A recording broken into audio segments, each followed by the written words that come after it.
Hello दोस्तों, स्वागत है आपका आज की इस वीडियो में। तो दोस्तों, आज हम एच पी टेट का आज हम एच पी टेट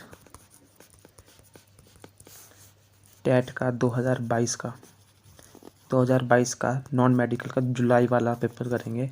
उसका मैथ पोर्शन, जिसमें 30 क्वेश्चन आते हैं मैथ पोर्शन में, उस 30 क्वेश्चन को हम सॉल्व करेंगे। ठीक है। और इसी तरह हमने एक वीडियो हम पहले बना चुके हैं, तो जो आपका नवंबर और दिसंबर में पेपर हुआ था एच पी टेट का, उसके 2022 का जो पेपर था नवंबर दिसंबर का, उसके 30 क्वेश्चन की वीडियो हम बना चुके हैं। आप उसको भी प्लेलिस्ट में जाके देख सकते हैं। तो दोस्तों, इस क्वेश्चन को बढ़ते हैं। तो क्वेश्चन नंबर 91 क्वेश्चन है ये। If H C F 306 657 is equal to 9, then L C M 306 657 क्या होगा। मतलब क्वेश्चन क्या बोल रहा है कि कोई दो नंबर है। नंबर क्या है? दो नंबर है। मान लीजिए नंबर वन क्या है आपका 306, और नंबर टू क्या है आपका 657। ठीक है, 657। ठीक है। और इसका जो एच सी एफ है, इन दोनों नंबरों का एच सी एफ है वो कितना है? 9 है। और एलसीएम बताओ कि एलसीएम कितना होगा उसका। ये क्वेश्चन है, बहुत सिंपल क्वेश्चन है। आप जो मैं फार्मूले आपको बताऊंगा, आप उन्हें लिखते रहिएगा। मैं आपको ऐड कर दूंगा कि ये फार्मूला, इस तरह के क्वेश्चन आपको और पेपरों में भी दिखेंगे। तो उन क्वेश्चनों के फार्मूले को आप ऐड करते रहिए अपने एक नोटबुक बना लीजिएगा और उसमें फार्मूलों को लिखते रहिएगा, क्योंकि ये क्वेश्चन रिपीट होते हैं। इस तरह के क्वेश्चन आपको और प्रीवियस ईयर के जो पेपर होंगे उनमें भी दिखेंगे। तो इस क्वेश्चन की तरफ बढ़ते हैं। तो क्वेश्चन में हमारे को ये समझ आ गया कि इन्होंने पूछा क्या है। उन्होंने पूछा एलसीएम बताइए। अगर हमारे पास नंबर 1 दिया है 306, नंबर 2 दिया है 657 और एचसीएफ 9 दिया है, तो दोस्तों इसका एक फार्मूला होता है। फार्मूला क्या होता है? फार्मूला होता है इसका कि प्रोडक्ट ऑफ टू नंबर। ठीक है, प्रोडक्ट ऑफ टू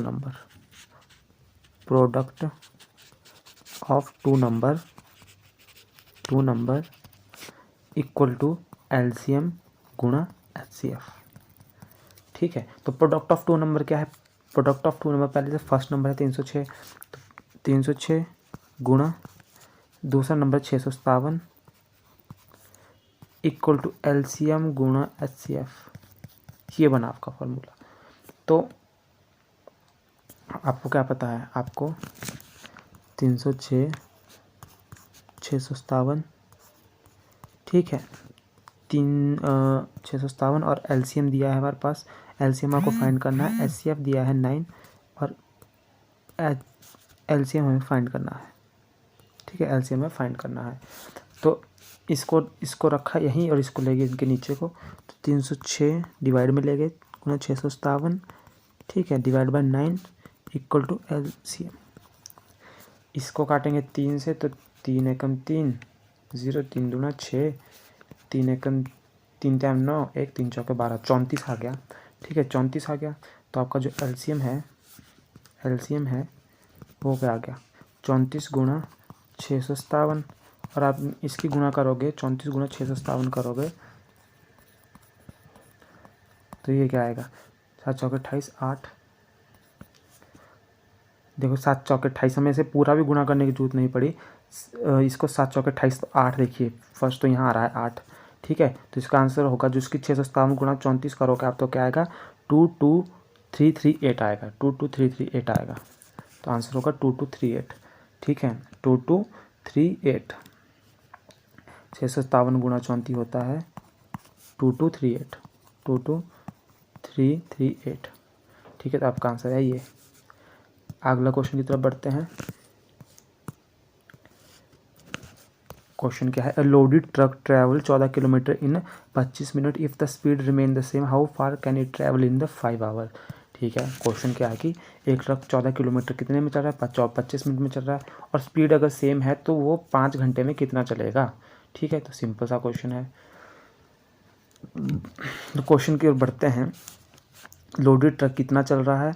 ये चल रहा है 25 मिनट में 14 किलोमीटर।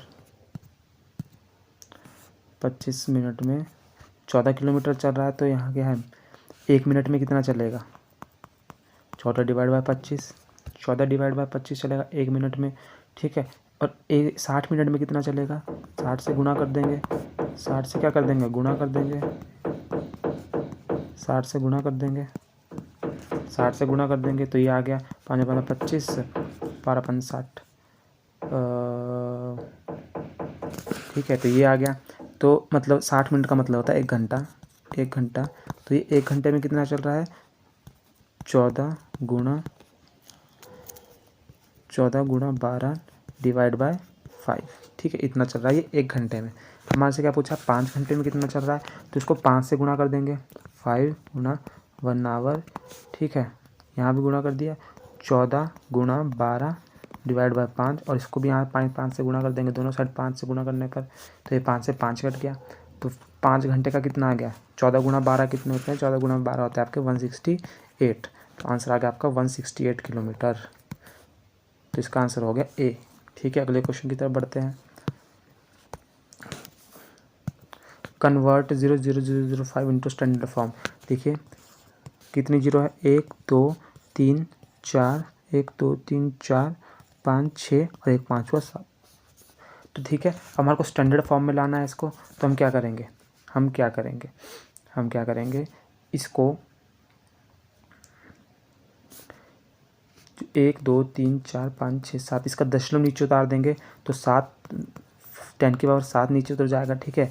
और जब हम इसको ऊपर ले जाएंगे 5 इंटू 10 के बराबर -7 आ जाएगा। तो ये इसका स्टैंडर्ड फॉर्म आ गई। तो आ गया 5 इंटू 10⁻⁻7, ठीक है। अगले क्वेश्चन की तरफ बढ़ते हैं। 94 the height of the cylinder whose radius is 7 centimetre and total surface area is 968 centimetre square will be. अच्छा, क्वेश्चन क्या पूछा, क्वेश्चन समझते हैं कि हाइट ऑफ सिलेंडर कितनी है, हाइट ऑफ सिलेंडर निकालनी है। हुज रेडियस आर दिया है हमारे पास, आर दिया है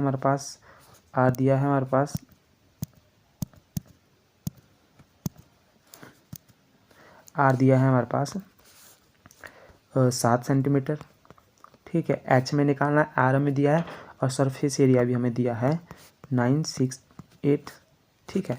968 सेंटीमीटर स्क्वायर है ये, सेंटीमीटर स्क्वायर, ठीक है। तो फार्मूला क्या होता है, टोटल सरफेस सिलेंडर का जो सरफेस एरिया का जो फार्मूला होता है वो क्या होता है, वो होता है 2πr। सरफेस एरिया का जो फार्मूला होता है वो होता है 2πr r+h, ठीक है। ये फार्मूला होता है 2πr r+h, ठीक है। तो फार्मूले में भरेंगे तो सरफेस एरिया कितना दिया है 968, ठीक है। 2π कितना होता है 22 डिवाइड बाय 7, आर होता है आपके पास जो है दिया हुआ 7, ठीक है। और आर फिर से 7 + h। अब क्या है, इस 7 से ये 7 कट जाएगा, ठीक है। 968, ठीक है, 968 डिवाइड बाय 44 हो जाएगा इधर, और ये आ जाएगा आपका h 7 + h, ठीक है। ये आ गया 7 + h, ये कटेगा तो ये बच गया आपका 22 माइनस जो 7 को आप इधर को लाएंगे तो बन जाएगा -7 = h, ठीक है। तो इसको यहाँ से तो h = 22 - 7 आ गया आपका 15 तो h की वैल्यू आ गई 15, ठीक है। सिंपल सा, कुछ नहीं है। h दिया, h क्या है, h पता करना है, r दिया है, सरफेस एरिया दिया है। सरफेस एरिया का फार्मूला होता है 2πr r+h। सरफेस एरिया की जगह 968 भर दिया, equal to 2 × 22 divide by 7 7 × 7 + h, 7 से 7 काट दिया, 44 से 968 काट दिया, 968 काट दिया, 22 आ गया, और h को इधर को लाए दूसरी साइड को, तो ये माइनस हो गया और ये 15 आ गया। तो h की वैल्यू 15 आ गई। अगले क्वेश्चन की तरफ बढ़ते हैं। The square of which of the following would be odd number. तो किसका स्क्वायर होगा, ऑड नंबर। देखिए इसका स्क्वायर जो होगा वो ऑड नंबर होगा, क्योंकि ये सब सम संख्या है, ये सब इवन संख्या है, तो इनके स्क्वायर के चांसेस है कि इवन ही होगा, परंतु जो थर्ड है इसका ऑड ही होगा, इसका ऑड होगा। तो ये आंसर। अगले क्वेश्चन की तरफ बढ़ते हैं। The ratio of present age of Anu and Raj is 4:5. After 8 years from now, the ratio of their age 5:6. What is the difference of their age in years? अच्छा जी, देखिए ये क्या बोल रहा है कि ratio of present age of Anu, ठीक है। अनु की प्रेजेंट एज क्या है, मान लो अन्नू की प्रेजेंट एज है, ठीक है, अन्नू की प्रेजेंट एज है 4x और राज की प्रेजेंट एज है 5x, ठीक है 5x। और after 8 year from now the ratio of their age is 5:6। ये क्या बोल रहा है कि 8 साल बाद, आज से 8 साल बाद, ठीक है, उनके after 8 year from now the ratio of their age is 5:6। क्या हो गया 5:6 हो गया। तो 4x जो उनकी प्रेजेंट एज थी 4x प्लस, उसमें हमने क्या प्लस किया 8 प्लस किया, तो क्या आ गया हमारे पास 5 आ गया, जो रेशियो बना 5 बना, ठीक है। डिवाइड बाय जो अनुराज की जो प्रेजेंट एज थी उसमें हमने 8 प्लस किए और हमारे पास क्या आया 6 आया, ठीक है। अब इनको क्या क्रॉस मल्टीप्लाई कर देंगे, क्रॉस मल्टीप्लाई कर देंगे 6 4x plus 8 equal to 5x plus 8, ये ठीक है। और ये अब इसको इंटू करेंगे, 6 चौके 24x, 6 का 36, 6 का 6 48, ठीक है, 5 5 25x, 5 8 40, ये आ गया, ठीक है। इस 24x को पर ले जाएंगे और इसको 40 को इधर ले जाएंगे, तो 48 माइनस 40 25x माइनस 24x, ठीक है। तो ये क्या आ गया, ये आ गया आपका 8 इक्वल टू x। तो x की वैल्यू क्या आ गई 8। मतलब क्या है उनकी एज का जो उनके जो difference of their age in year बोल रहा है, तो x की वैल्यू 8 आ गई, x की वैल्यू क्या आ गई 8 आ गई, ठीक है। तो अगर हम इसमें भरते हैं, अगर हम डिफरेंस ऑफ देयर एज, तो हम इसमें अगर भरते हैं तो जो अन्नू की एज थी वो थी 4 इंटू एक्स 8 है तो 8 भर दो, राज की एज 5 है और x 8 है तो 8 भर दो, 8 चौके 32, 8 5 40, 40 माइनस 32 करेंगे तो क्या आएगा 8 आएगा। तो मतलब क्या है उनकी जो है उनकी एज का डिफरेंस कितना है 8 है, ठीक है, कितना है 8 है। क्वेश्चन को दोबारा देख लीजिएगा।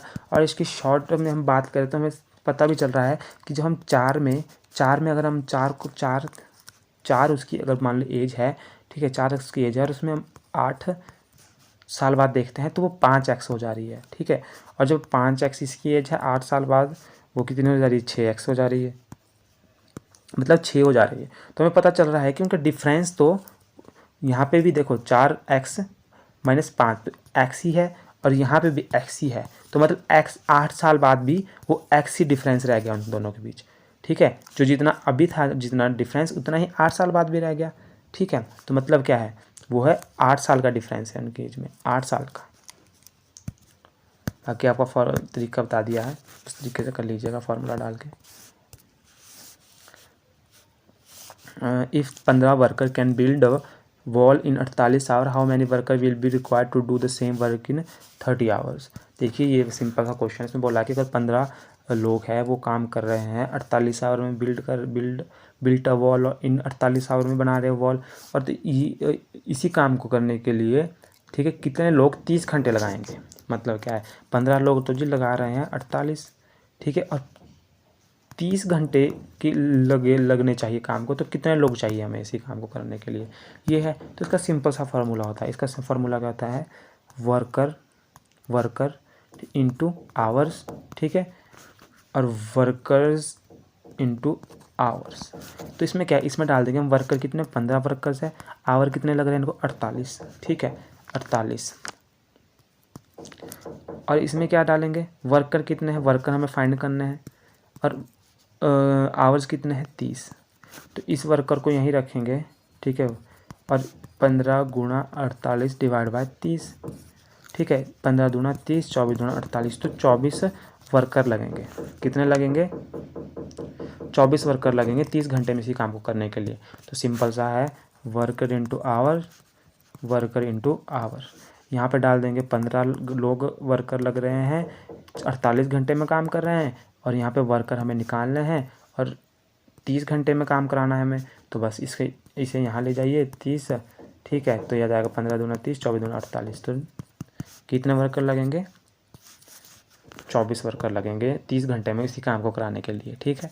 आगे बढ़ते हैं। ये फार्मूला और एक क्वेश्चन और जगह भी आपको देखेगा तो उस फार्मूले को भी नोट कर लीजिएगा। The difference between maximum and minimum observation in data is, जो मैक्सिमम और मिनिमम ऑब्जर्वेशन होती है डाटा की, उसे क्या कहते हैं। देखिए कोई भी चीज़ है, मान लीजिए किसी की कोई क्लास है और उसमें क्या है 2 साल का बच्चा भी पढ़ रहा है और 5 साल का बच्चा भी पढ़ रहा है, तो 2 से 5 साल ये मिनिमम वैल्यू है उस क्लास में बच्चे के पढ़ने की एज है और ये मैक्सिमम एज है। तो इनका डिफरेंस क्या होता है, ये हम बोल सकते हैं कि ये रेंज है, इस रेंज के जो साल के बच्चे हैं जिनकी उम्र इस रेंज के अंदर आती है वो इस क्लास के में पढ़ेंगे बच्चे, ये हमने बोल दिया। तो ये क्या होगी, मिनिमम और मैक्सिमम जो एज है इस क्लास में पढ़ने के लिए ये 2 से 5 साल के बीच है, ये है। तो ये क्या है, ये है रेंज। या हम सरकारी पेपरों की तैयारी करते हैं तो वहाँ क्या होता है कि मिनिमम एज 18 होनी चाहिए, मैक्सिमम एज 25 होनी चाहिए, कई पेपरों की कंडीशन होती है। तो ये क्या है, मिनिमम एज है उस पेपर को में क्वालिफाई करने के लिए और मैक्सिमम एज है 25। तो ये क्या है, रेंज है कि इस रेंज के अंदर के बच्चे, ये इसके साल के बच्चे, इतने रेंज के अंदर के लोग इस पेपर को दे सकते हैं। तो मैक्सिमम ऑब्जर्वेशन और मिनिमम ऑब्जर्वेशन और मैक्सिमम ऑब्जर्वेशन का जो ऑब्जर्वेशन का डिफरेंस होता है वो रेंज होती है। डी इसका आंसर है। अगले क्वेश्चन की तरफ बढ़ते हैं। तो अ card is drawn at random from pack of 52 card, the probability that the drawn card is not S. तो क्या है कि इक्का नहीं आने की प्रायिकता क्या है। देखिए ये क्या बोल रहा है कि 52 पत्ते हैं ताश में, 52 पत्ते होते हैं टोटल, 52 होते हैं, ठीक है, और इक्का नहीं आने की प्रायिकता, ठीक है। तो मुझे फार्मूला पता है प्रोबेबिलिटी का, कि प्रोबेबिलिटी का फार्मूला क्या होता है, टोटल आउटकम्स, ठीक है, और नहीं जो प्रोबेबिलिटी का फार्मूला क्या होता है, प्रोबेबिलिटी का फार्मूला क्या होता है, संभव परिणाम बटा, ठीक है, संभव परिणाम बटा कुल परिणाम, ठीक है, कुल परिणाम, संभव परिणाम बटा कुल परिणाम, ठीक है।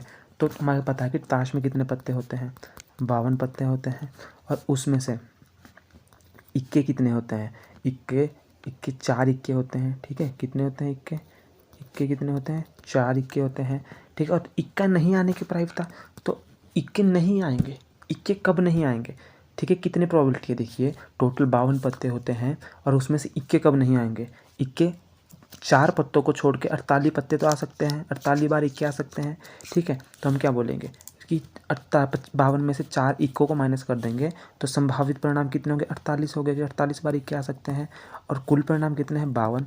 तो क्या आ गया, प्रोबेबिलिटी क्या है, इसको काट देंगे तो प्रोबेबिलिटी आ जाएगी आपकी 4 एकम 4, 4 दूनी 8, 4 एकम 4, 4 तीन 12, 12/13, 12/13 है आपकी प्रोबेबिलिटी, ठीक है, 12/13, ये है आंसर आपका 12/13। आगे बढ़ते हैं। How many faces does a hemisphere, hemisphere कितने फेसिस होते हैं, तो इसका राइट आंसर है 1, हेमिस्फेयर के 1 फेसिस होते हैं, ठीक है। आगे बढ़ते हैं।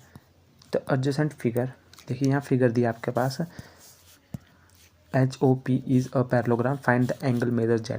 देखो पैरेललोग्राम दिया है, हमारे को क्या करना है, एंगल मेजर Z निकालना है इसमें, ये वाला एंगल निकालना हमारे को Z, ठीक है।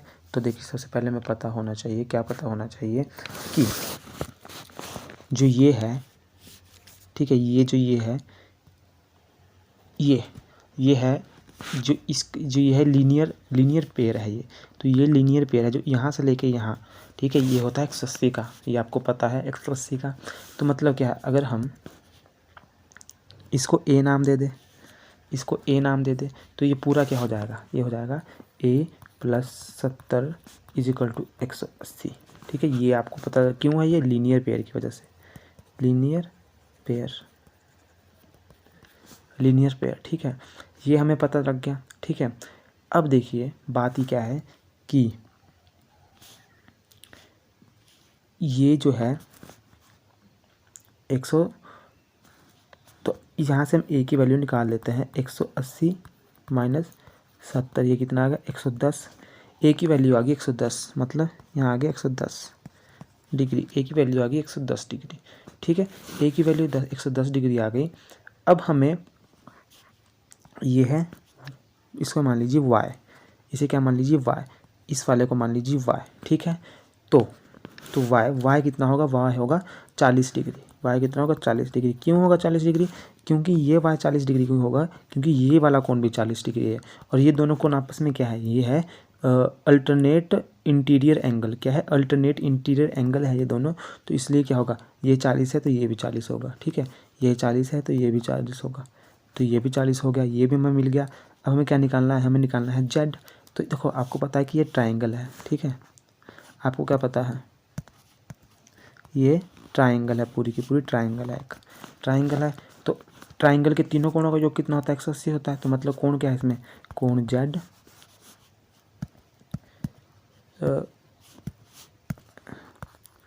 कोण जेड प्लस कोण वाई प्लस कोण ए 180 डिग्री।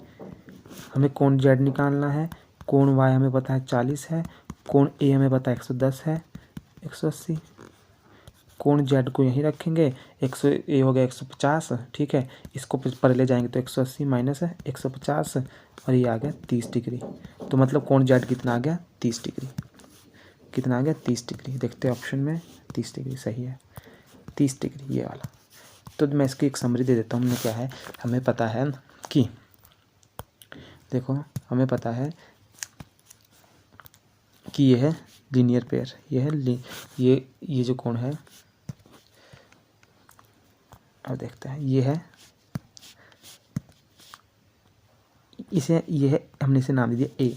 ठीक है, हमें पता है कि ये पूरा लीनियर पेयर है और ये होगा 180 का, तो हमने ए प्लस 70 कर दिया जो आता है 180 के बराबर। जब हमने यहाँ से ए निकाल दिया तो आ गया 180 माइनस 70, ये आ गया 110। ठीक है, ये आ गया 110। अब आपको ए पता लग गया तो आपको वाई निकालना है, वाई होगा 40, क्योंकि ये क्या है, ये है अल्टरनेट इंटीरियर एंगल, तो ये वाई 40 है तो ये भी 40 होगा। ठीक है, ये भी 40 होगा। अब आपको पता है कि ये क्या है, ये पूरा एक त्रिभुज है, ट्राइंगल है, और ट्राइंगल कोणों का योग 180 होता है। तो कोण जेड, कोण ए, कोण Y is equal to 180 degree. तीनों की वैल्यू डाली और यहाँ से कोण जेड आ गया आपका 30 डिग्री। ठीक है, तो आंसर निकल गया। आगे बढ़ते हैं। What is the number of side of regular polygon whose each exterior angle has a measure of 45 degree. Simple सा क्वेश्चन है, क्या है, 45 डिग्री बोल रहा है कि एक समबाहु की भुजाओं की संख्या क्या होगी यदि प्रत्येक बाह्य कोण का माप 45 हो। अगर प्रत्येक बाह्य कोण का माप 45 हो तो देखिए इसका फॉर्मूला होता है, सिंपल सा फॉर्मूला याद रखना आपको। क्या फॉर्मूला होता है, पहले थीटा कितना है 360 डिग्री। फॉर्मूला क्या है इसका, n is equal to 360 divide by theta. ठीक है, नंबर ऑफ साइड पूछिए तो n क्या होता है, n होता है नंबर ऑफ साइड, थीटा होता है एंगल। ठीक है, हमको नंबर ऑफ साइड पूछिए तो 360, थीटा कितना है 45, काट दो, ये आ जाता है आपका 8। ठीक है, तो ये आ गया आपका 8। और इसी तरह अगर इसी तरह आपका नंबर ऑफ साइड दी है, मान लो क्वेश्चन आ गया कि नंबर ऑफ साइड कितनी है, 8 है, तो प्रत्येक एंगल बताइए कितना है, एक्सटीरियर एंगल कितना होगा। तो इसमें क्या होगा, इसमें होगा theta is equal to 360 divide by n। तो theta is equal to 360, number of side 8 है तो ये काट के 45 आ जाएगा। तो दोनों फार्मूलों को नोट कर लीजिएगा, क्या n is equal to 360 divide by theta और theta is equal to 360 divide by n। और इससे रिलेटेड क्वेश्चन आपको और भी प्रीवियस ईयर के पेपरों में दिखेंगे, तो उसे नोट कर लीजिएगा। अगले क्वेश्चन की तरफ बढ़ते हैं। ये question, a grandfather is 10 time older than his granddaughter, he is also 54 years older than her, find the age of granddaughter. देखिए सिंपल सा क्वेश्चन है, कुछ क्वेश्चन नहीं, पहले तो हम मान लेंगे। इसमें बोला कि ग्रैंड फादर है 10 टाइम ओल्डर है अपने ग्रैंड सन से, ग्रैंड डॉटर से 10 टाइम ओल्डर है, और he is also 55 year older than her. तो find the age of granddaughter. पहले देखिए इसमें क्वेश्चन में क्या करेंगे, पहले हम ग्रैंड जो डॉटर है, ग्रैंड डॉटर को मान लेंगे x। ठीक है, अब इसमें क्या बोला है कि जो ग्रैंड फादर वो 10 टाइम ओल्डर है, तो ग्रैंड फादर को मान लेंगे 10x, क्योंकि 10 टाइम ओल्डर है, 10x ग्रैंड फादर 10x है। He is also 54 year older than her, और ये क्या है 54 ईयर ओल्डर देन हर। मतलब क्या है कि ग्रैंड फादर का ये भी समीकरण बनती है कि ये ग्रैंड डॉटर से 54 साल बड़ा भी है। ठीक है, 54 ईयर ओल्डर देन, एक तो बन गया ना कि 10x मतलब 10 गुना बड़ा है, 10 10 टाइम है, 10 टाइम है ग्रैंडफादर ग्रैंड डॉटर, एक तो ये बन गया ग्रैंडफादर की एज, और एक बन गया कि ग्रैंड डॉटर से 54 साल बड़ा है, तो x + 54, 2 समीकरण बन गए। इनको आपस में इक्वल कर दीजिए, 10x, ठीक है। अब 10x minus x is equal to 54, तो x 9x आ गया, 9x is equal to 54, x is equal to 54 divide by 9, 6 आ गया, 9 6 54, तो ये आ गया 6, क्या आ गया 6, तो आ गया 6 answer, 6 year, 6 year. Granddaughter की जो एज है, find the age of granddaughter 6 year, ठीक है। आगे चलते हैं। The additive inverse of the rational number A B. Additive inverse क्या होता है कि उनको a + b और इसमें क्या ऐसा हम माइनस प्लस करें कि वो क्या है, वो क्या आ जाए, 0 आ जाए, एडिटिव इनवर्स। तो a डिवाइड बाय b, तो इन दोनों को जब इसको आप करोगे तो ये 0 आ जाएगा, तो एडिटिव इनवर्स इसका ये है a minus b, a divide by b और साथ में माइनस। अगले क्वेश्चन की तरफ बढ़ते हैं। The altitude drawn on equal side of equilateral triangle are in the ratio of, किस रेशो में होगा। देखिए क्वेश्चन सिंपल सा है, ये दिया है हमारे पास, ये हमने ट्राइंगल मान लिया, ये हो गया ट्राइंगल। एल्टीट्यूड क्या होता है, जो इसकी हाइट होती है, ये इसका एल्टीट्यूड होता है। तो ये क्या बोल रहे हैं कि altitude on equal side of equilateral triangle are in the ratio, हर साइड से हमने क्या equal side of equilateral triangle, मतलब हमने यहाँ से भी एक एल्टीट्यूड ड्रॉन कर दिया, एक हमने इस पे भी, इस भुजा पे एल्टीट्यूड ड्रॉन कर दिया, और एक हमने इस भुजा पे एल्टीट्यूड ड्रॉन कर दिया। ये सब 90 डिग्री पे होते हैं ये। तो ये बोल रहे हैं कि आपस में किस रेशो में होंगे, आपस में किस रेशो पे होंगे, ये इनका क्वेश्चन है कि आपस में किस रेशो में होंगे। तो पहली बात देखिए, हमें पता है, पहले तो हम इसको एंगल, ये हमने मान लीजिए इस भुजाओं के नाम दे देते हैं, कोणों के ए सी बी, ये दे दिए हमने, ए बी सी दे दिए हमने नाम, ठीक है। ए बी सी नाम दे दिए, तो ये ट्राइंगल ए बी सी बन गया, ए बी सी बन गया, ठीक है। और इक्वलेटर ट्राइंगल है, तो ये साइड भी बराबर है, ए है, और हमने इसको भी ए मान लिया क्योंकि तीनों साइड बराबर है, तो इन तीनों को ए मान लिया, ये भी हो गया, ठीक है। उसके बाद क्या है, हमने मान लीजिए ये ई है, ये एफ है, ठीक है, ये ई है और ये एफ है, ठीक है। और इसे मान लीजिए डी मान लीजिए, ठीक है, इसे मान लीजिए डी, ठीक है, ये हो गया। अब हम क्या करेंगे इसमें, अब हम करेंगे, हमारे को पता है कि ये ट्राइंगल ए बी सी है, इसमें A B equal to B C equal to C A है, ठीक है, इक्वल टू सी है, और ये किसके बराबर है, ए के बराबर है, ये किसके बराबर है, ए के बराबर है। और हमें इतना भी पता है कि जो ए ई बी डी और सी एफ है, ये इसका एल्टीट्यूड है, ठीक है, किसका एल्टीट्यूड है सी बी ए सी और ए बी का, ठीक है। तो ये भी हमें पता है, मतलब इसका जो एल्टीट्यूड है,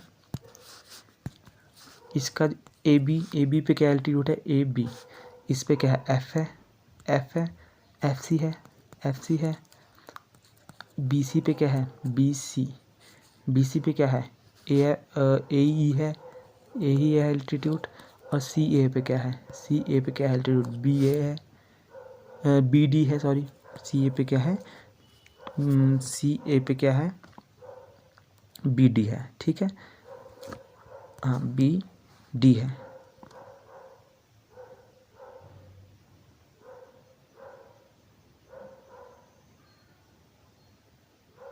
अच्छा ये हो गया, ठीक है।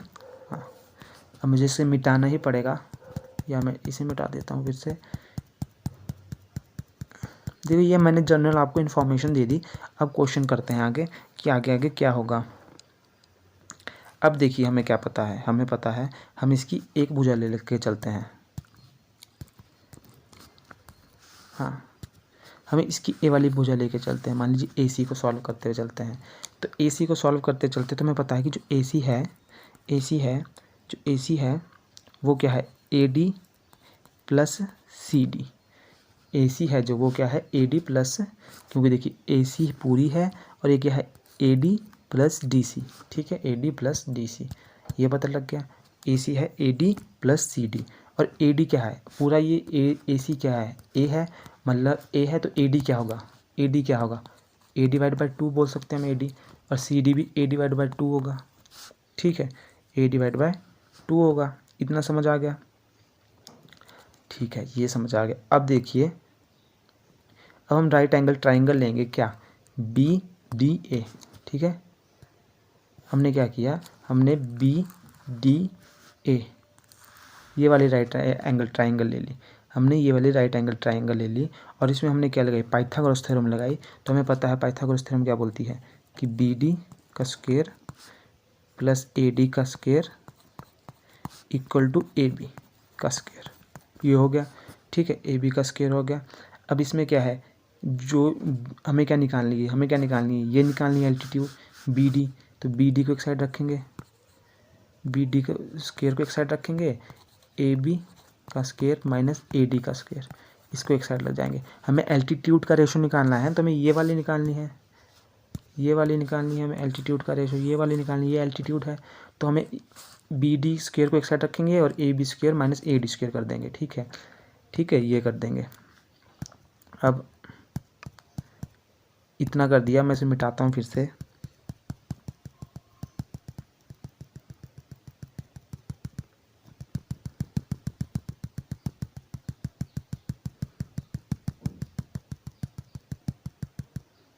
ठीक है, ये हो गया, यहाँ तो क्वेश्चन हो गया।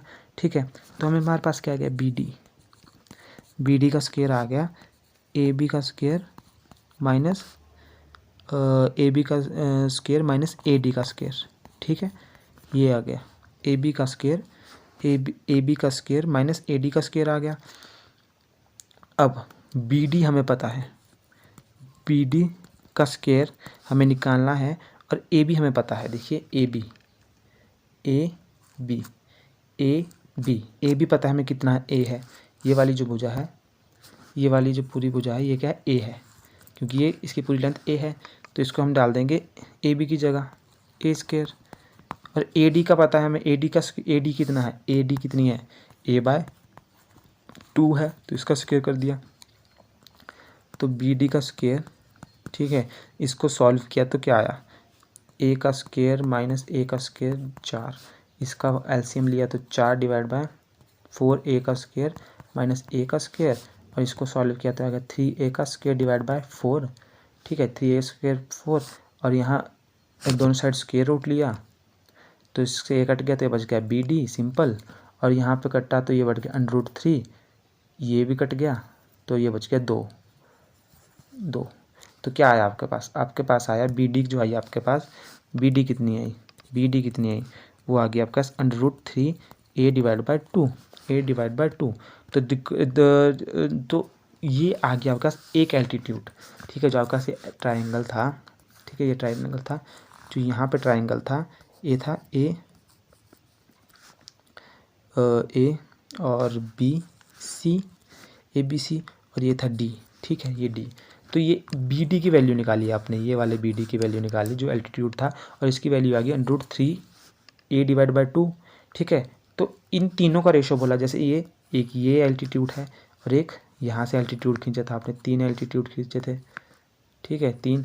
तो अगर इसकी, और एक इक्विलेटरल ट्राइंगल है, तो अगर इसकी वैल्यू A आ रही है, तो इसकी वैल्यू भी यही सेम आएगी, तीनों की वैल्यू सेम आएगी। तो तीनों को लिख दो, √3 A/2 ratio √3 A/2 ratio √3 A/2। तीनों आ गए, और तीनों को काटोगे तो ये क्या आएगा, 1 आएगा, 1:1:1 आ जाएगा। तो इसका आंसर क्या आएगा, 1:1:1, सी इसका आंसर आ जाएगा। ठीक है, अगले क्वेश्चन की तरफ बढ़ते हैं।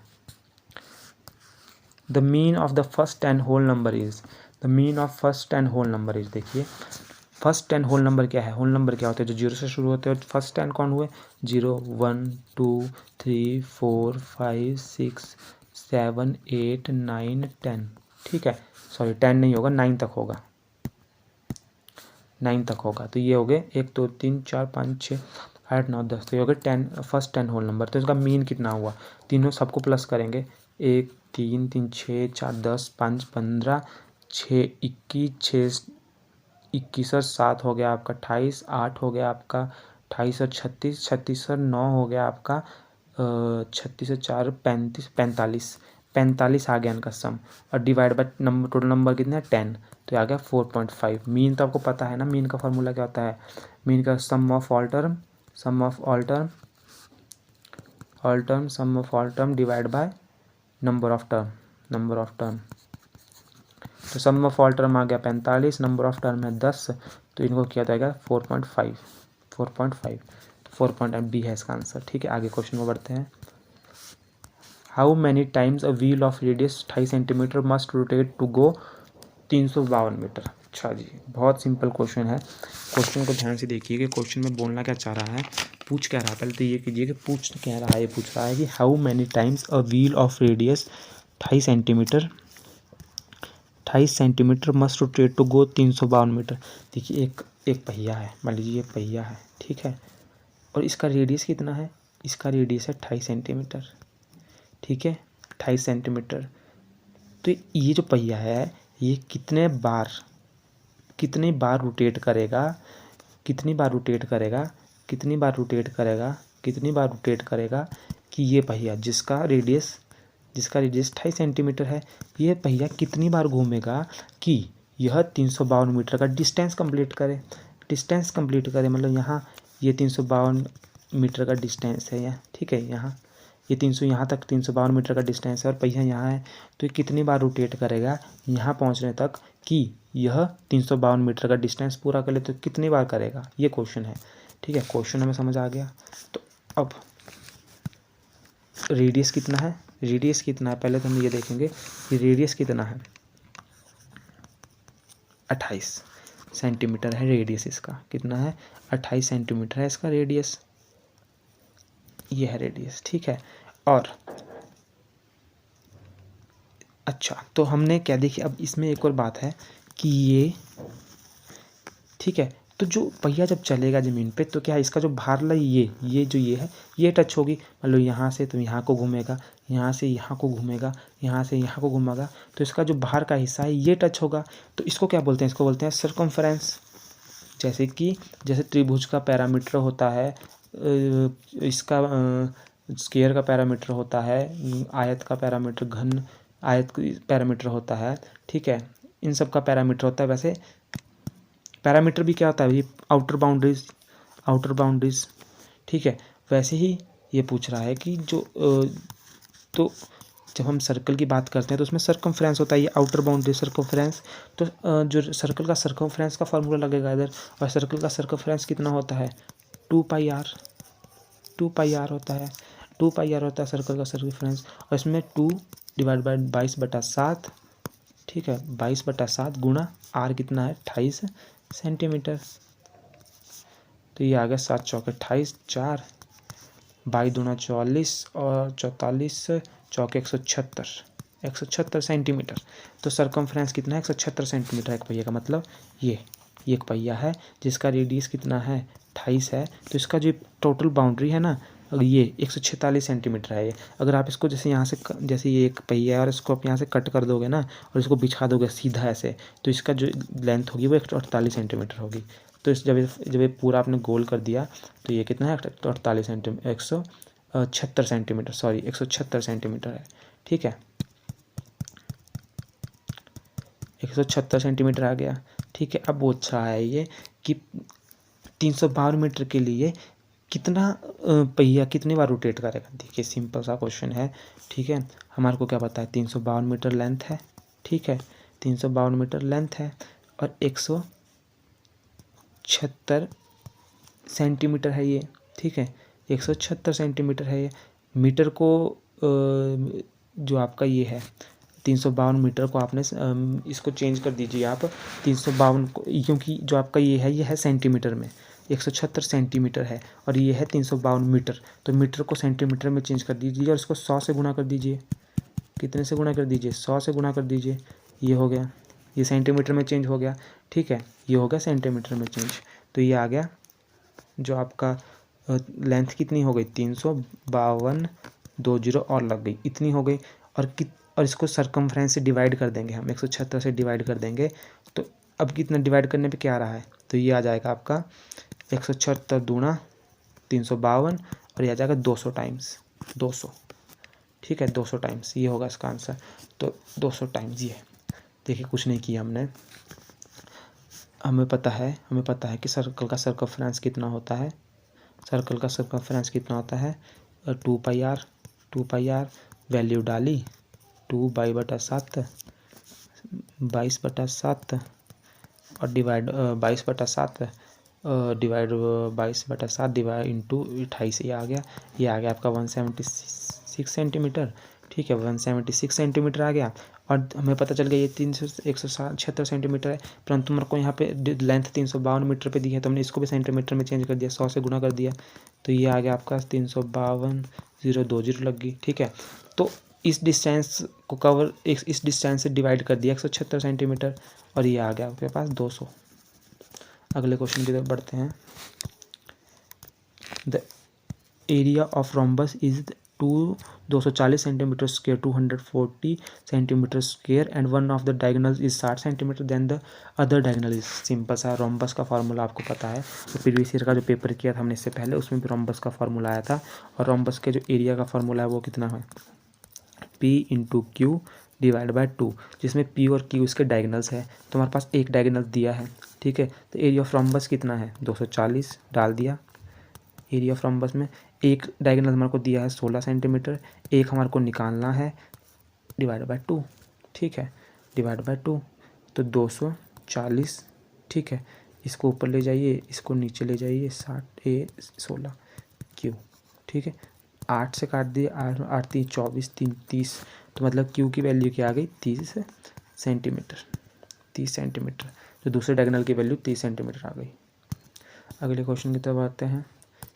The height and the slant height of cone are 21 centimetre 28 centimetre respectively, then the volume of the cone is. देखिए वॉल्यूम ऑफ कोन निकालने को बोला है, तो पहले वॉल्यूम ऑफ कोन का फॉर्मूला क्या होता है, वॉल्यूम ऑफ कोन का फॉर्मूला होता है वो 1/3 पाई आर स्क्वेयर एच। ठीक है, पाई आर स्क्वेयर एच ये होता है वॉल्यूम ऑफ कोन का फॉर्मूला। ठीक है, हाइट कितनी दी है हमारे पास, हाइट कितनी दी है 21 सेंटीमीटर, हाइट दी है 21 सेंटीमीटर, हाइट दी है 21 सेंटीमीटर, और स्लैंट हाइट दी है L, स्लैंट हाइट होता है L 28 सेंटीमीटर,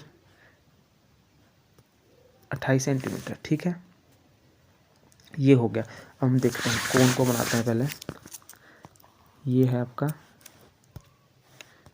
आपका एक कोन, देखिए ये कोन है, तो देखिए इसमें हाइट होती है ये होती है कि हाइट, ये है 21, और जो ये वाली होती है ये होती है आपकी स्लैंट हाइट L, ये है 28। ठीक है, ये पता चल गया आपको हाइट और स्लैंट हाइट कितनी कितनी होती है। ठीक है, तो ये फिर से बनाना पड़ेगा। ये है हाइट 21 और ये है स्लैंट हाइट 28 मीटर। ठीक है, ये हो गया 28 मीटर। अब देखो हमें क्या निकालना है इसका, हमें बोला वॉल्यूम ऑफ कोन, और हम वॉल्यूम ऑफ कोन का फॉर्मूला क्या है 1/3 पाई आर स्क्वेयर एच। ठीक है, हमें देखिए इस फॉर्मूले में हमारे पास एच तो है परंतु आर नहीं है, और एच कितना है 21 है, पर हमारे को आर निकालना है।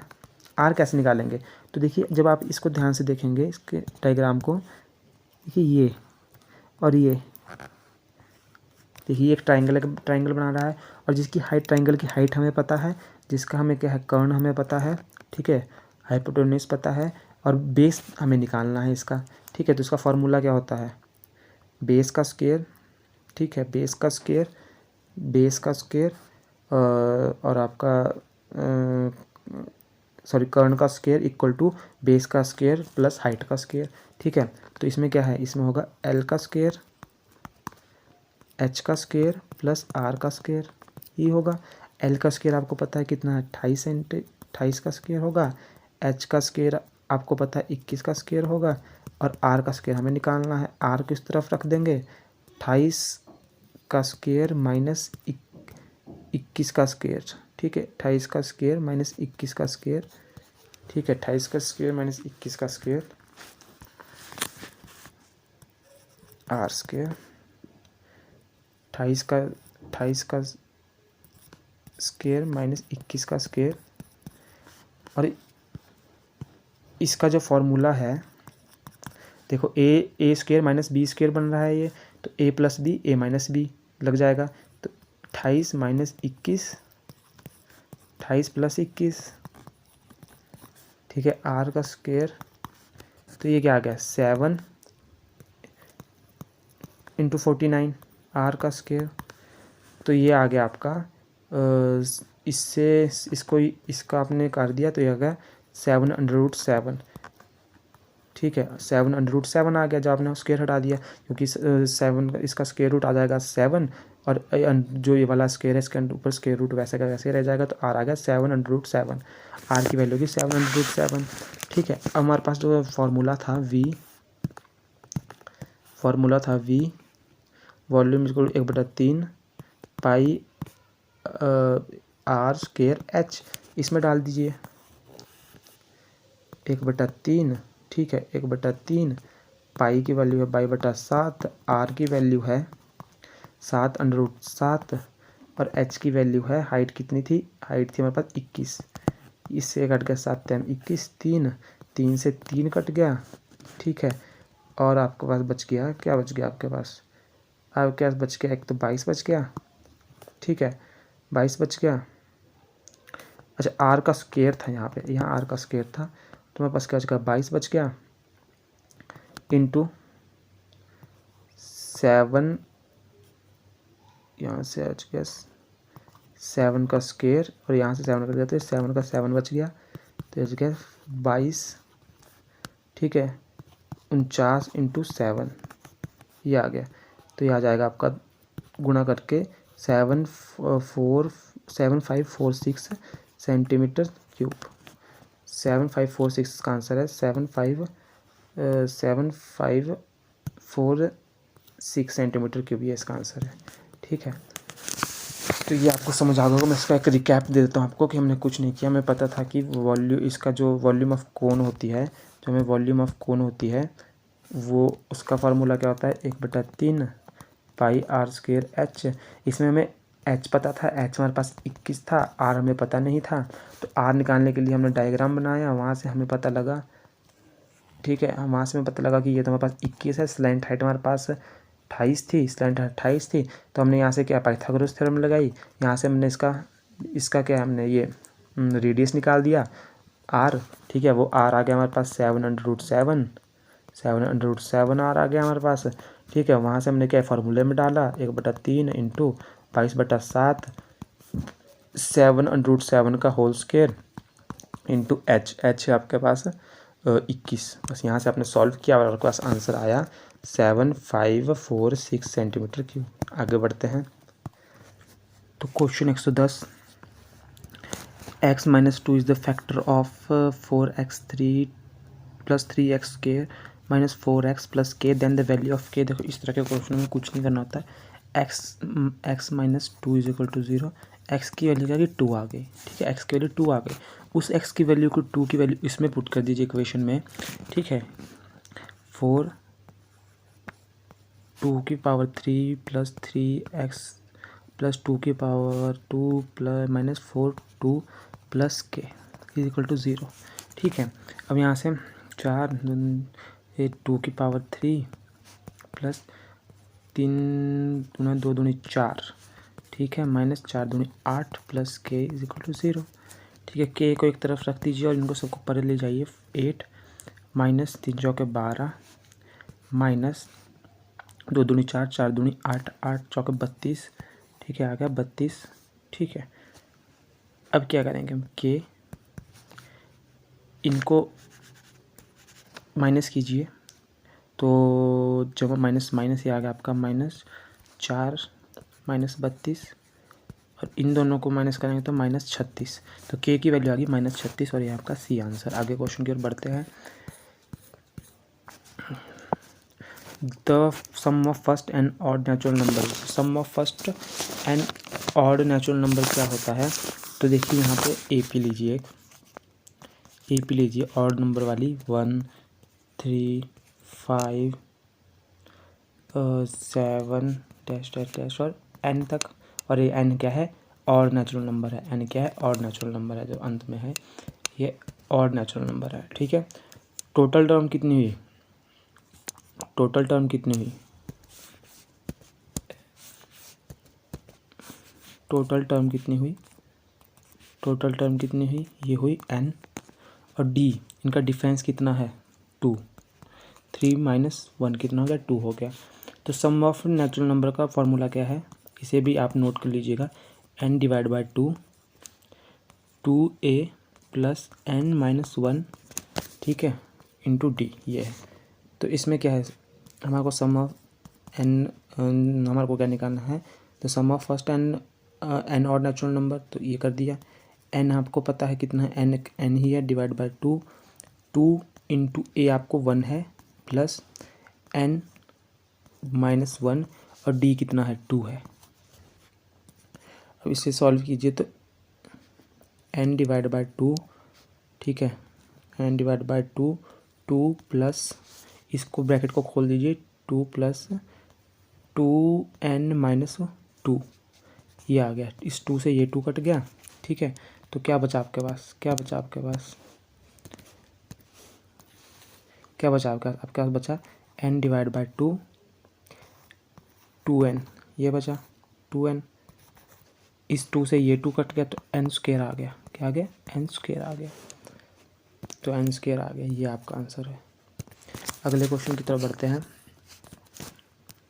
The sum of two number is 100 and their difference is 50, then the ratio of the two number is, अच्छा जी, सम ऑफ टू नंबर, मान लीजिए हमने कोई नंबर टर्म टू नंबर मान लिया, मान ली नंबर x और y मान लिया, और इन दोनों का सम कितना है, x और y का सम कितना है 100 है, और उनका डिफरेंस कितना है 50 है, ठीक है। Then the ratio of two numbers, x और y का रेशियो आपस में क्या है, तो देखिए हम इनको क्या करेंगे, इनको क्या करेंगे, हम पहले प्लस कर लेते हैं 2x, यहाँ पे प्लस, यहाँ भी प्लस का साइन होगा, यहाँ भी प्लस, यहाँ सॉरी प्लस करेंगे तो नॉर्मल ही रखिए अभी, 2x यहाँ से एक कट गया, इक्वल टू 150 आ गया, x इज इक्वल टू 75 आ गया, x 75 आ गया।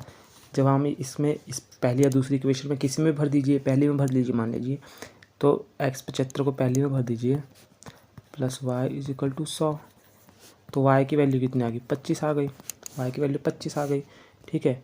तो x और y का जो x divide by y, x कितना आया, x आपका 75 आया, और y कितना आया, y आया 25, तो 25 से कम 25, 25 में 25 में 75, 3, तो इनका रेशो क्या आ गया, उसमें 3:1 आ गया, 3:1 आ गया, बी इसका आंसर होगा। अगले क्वेश्चन की तरफ बढ़ते हैं।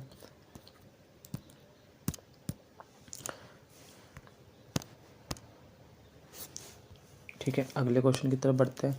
A number A b c is divisible by 9, then the sum of digit in its multiple of, देखिए क्या क्वेश्चन में है, क्वेश्चन क्या है, क्वेश्चन है कि a number A b c is divisible by 9, then the sum of digit in its multiple of, देखिए कोई नंबर है ए बी सी और जो डिविजिबल बाय 9 है, अगर ये नंबर ए बी सी, मान लीजिए नंबर कोई भी है ए बी सी कोई नंबर है, और ये डिवाइड हो जा रहा है 9 से, ठीक है, 9 से डिवाइड हो जा रहा है, then the sum of digit in its a multiple of, और इसका जो सम होगा वो किसका मल्टीपल होगा, वो भी किसका मल्टीपल होगा, वो भी 9 का ही मल्टीपल होगा। देखिए आप मान लीजिए कोई भी ऐसी टर्म जो 9 से डिवाइड हो जाती है, 9 से डिवाइड हो जाती है, ठीक है, 90, 99, 108, 108 मान लीजिए, ठीक है, ठीक है, ये 108 है, मान लीजिए ये ए है, ये बी है, ये सी है, ठीक है, और ये 9 से डिवाइड हो जाती है, ठीक है, divide by 9, then the sum of digit, जो इसका सम ऑफ डिजिट होगा, जो इसका सम ऑफ डिजिट, जो सम ऑफ डिजिट क्या है 1 + 0 + 8, सम ऑफ डिजिट क्या है इसका 9 ही है डिजिट, तो ये किसका मल्टीपल है, किसका, ये खुद 9 का मल्टीपल है, 9 एकम 9, तो ये 9 का मल्टीपल है, तो ये आंसर होगा आपका सी। अगले क्वेश्चन की तरफ बढ़ते हैं।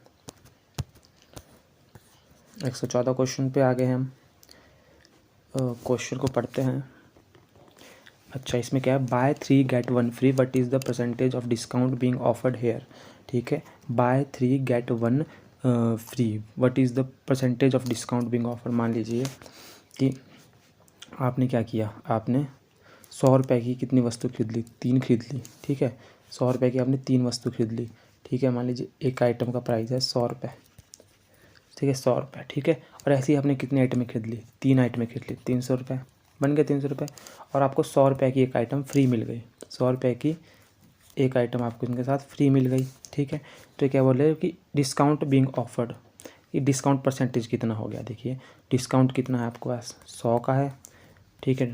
कितने में से 400, 400 बन गया ना, 300 प्लस 4, 100, 400 बन गया, ठीक है।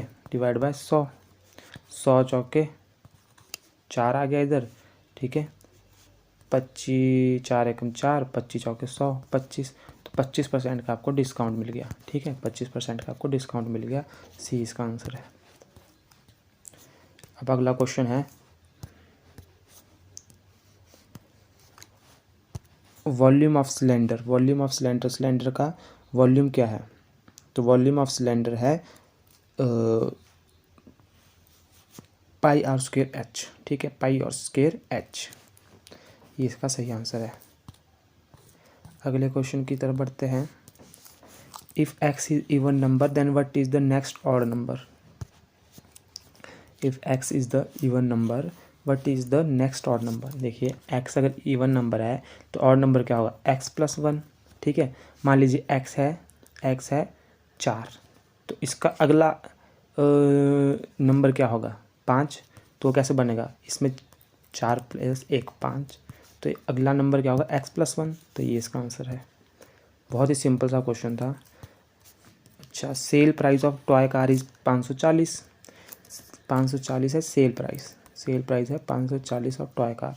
If the profit made by shopkeeper is 20%, profit है 20%, 20%, ठीक है। What was the cost price. देखिए सीधी सी बात, अब इस क्वेश्चन, इन जैसे क्वेश्चनों में आप क्या है, आप एक जो होता है साइंस या बोलिए समझ के करेंगे तो ये क्वेश्चन जल्दी आसानी से सॉल्व होते हैं, ठीक है, अच्छे से सॉल्व होता है। तो देख लीजिए एक तरीका, जो मैं जैसे मैं इन क्वेश्चनों को सॉल्व करता हूँ बहुत फास्ट होते हैं सॉल्व। मेरे को पता है कि सेल्स प्राइस कितना है 540, प्रॉफिट है 20%, तो मतलब क्या है, सेल प्राइस है 540, तो ये कितना है, प्रॉफिट है 20% का, तो उसका जो एक्चुअल जो उसकी कॉस्ट है वो 100% होगी, और 20% उसमें क्या है, प्रॉफिट हो रहा है। एक्चुअल जो उसकी कॉस्ट है 100 है और 20 का प्रॉफिट हो रहा है, तो मतलब क्या है, वो 120% बन गया, 120% बन गया। तो हम बोल सकते हैं कि 120% ऑफ एक्स इज़ 540, ठीक है।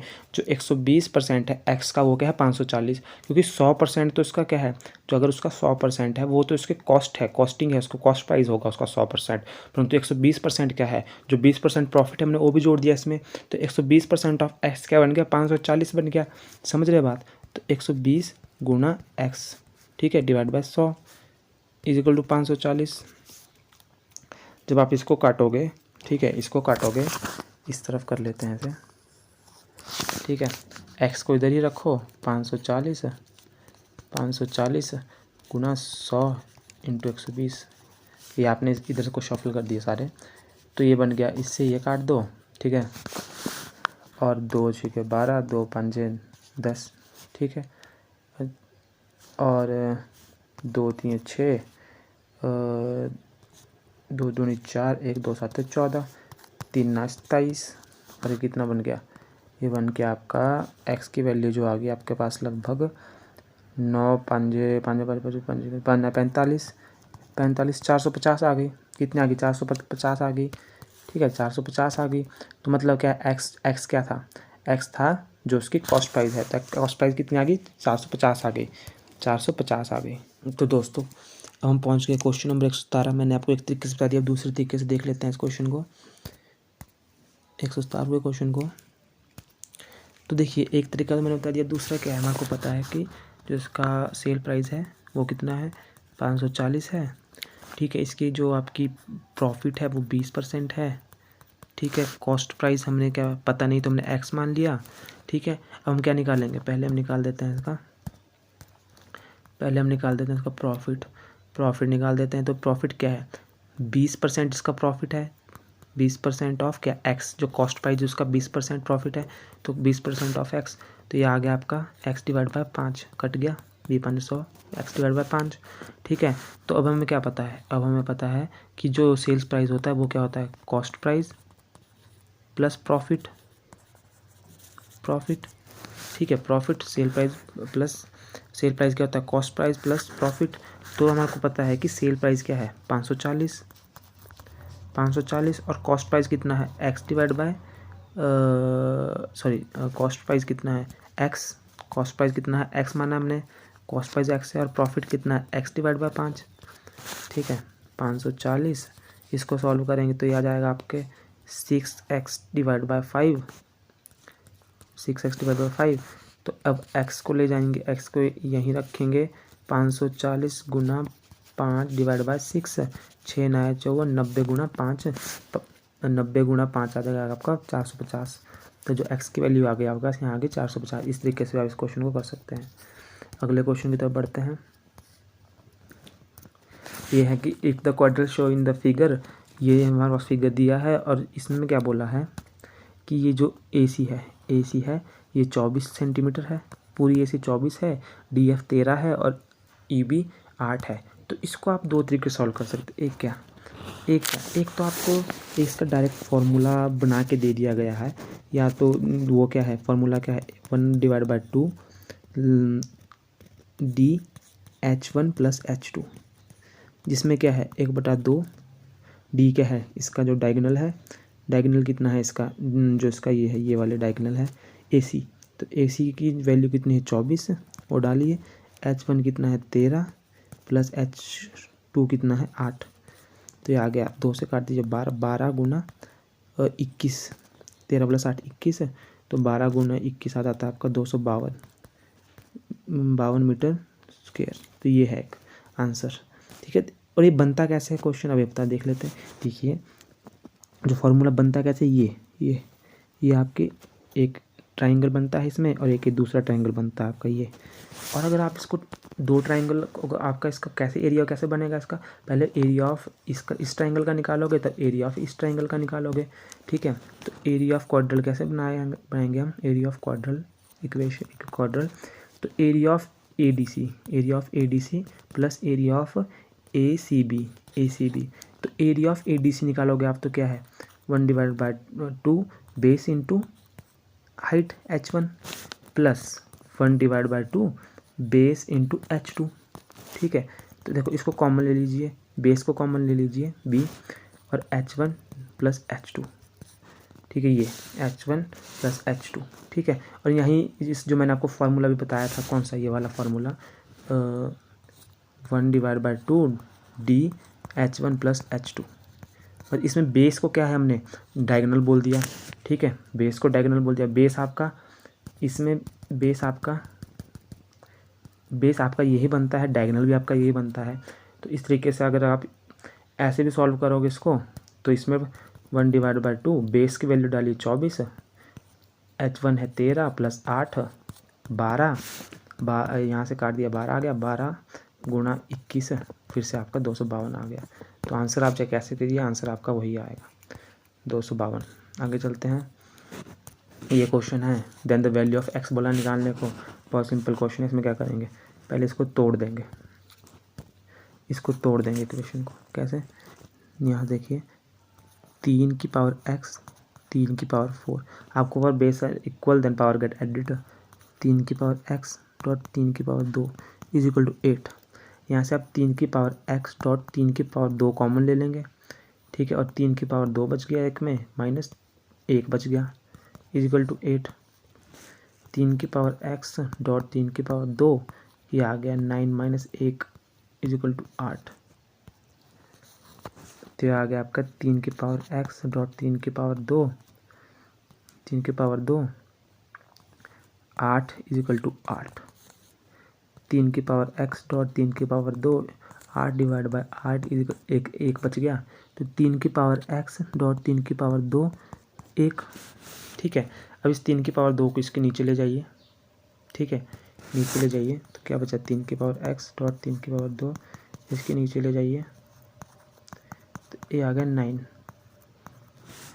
ठीक है, 9 नीचे आ गया इसके, तो 3 की पावर 2 चाहे 9 लिखिए चाहे 3 की पावर 2 लिखिए, इससे कोई फ़र्क नहीं है। पर एक क्वेश्चन, हाँ 3 की पावर 2, तो ये क्या आएगा 3 की पावर x, इसको ऊपर बना के लिखेंगे तो आएगा 3 की पावर 2 इनवर्स। इस 3 से 3 कट गया तो x की वैल्यू क्या आ गई -2, तो x की वैल्यू क्या आ गई -2। अगले क्वेश्चन की तरफ बढ़ते हैं। 270 angle is the example of 270 angle is the example of. देखिए आपको पता है कि जब एंगल क्या है 90 से छोटा होता है, ठीक है, 90 से छोटा होता है तो क्या होता है, तो होता है एक्यूट एंगल। जब 90 होता है तो होता है राइट एंगल। जब 90 से बड़ा और क्या है 180 से छोटा होता है तब होता है ऑब्ट्यूस एंगल, ऑब्ट्यूस एंगल। और जब क्या होता है 180 और 360 के बीच होता है तब होता है रिफ्लेक्स एंगल, रिफ्लेक्स एंगल। और जब 360 होता है तब होता है फुल एंगल। और जब 180 होता है तब क्या होता है स्ट्रेट एंगल, स्ट्रेट एंगल। ठीक है, तो ये कि 270 है तो ये क्या है रिफ्लेक्स एंगल। तो दोस्तों कैसी लगी आपको वीडियो कमेंट बॉक्स में जरूर बताइए, और मैं इसी तरह आपको नई नई वीडियो आती रहेगी प्रीवियस ईयर की। ठीक है, और शेयर कीजिए, लाइक कीजिए, कमेंट कीजिए। धन्यवाद दोस्तों, मिलते हैं अगली वीडियो में।